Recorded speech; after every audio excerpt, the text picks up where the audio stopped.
wenzetu ambao tunashindana na wao, wakati wanasema wanataka kupanga mambo yao, mimi nataka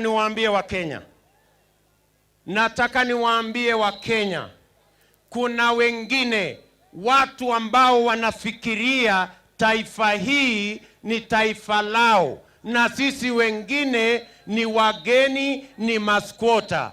Mimi nataka niseme hivi, we are going to change this nation. Hii nchi, safari hii, mwaka huu, katika uchaguzi ambao unakuja, ndio tutaondoa kiburi ya watu wachache, tutaondoa madharau ya watu wachache, na tutatengeneza Kenya ya Wakenya wote.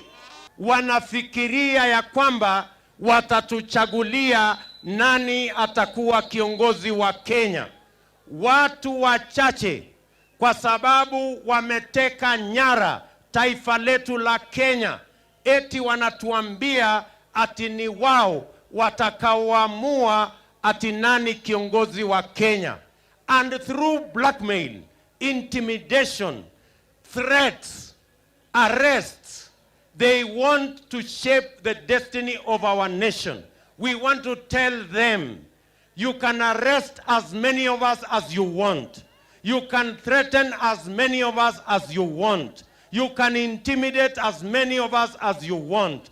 But this year, in these elections, we are going to put to a stop threats, blackmail, intimidation, and have a nation, a free Kenya,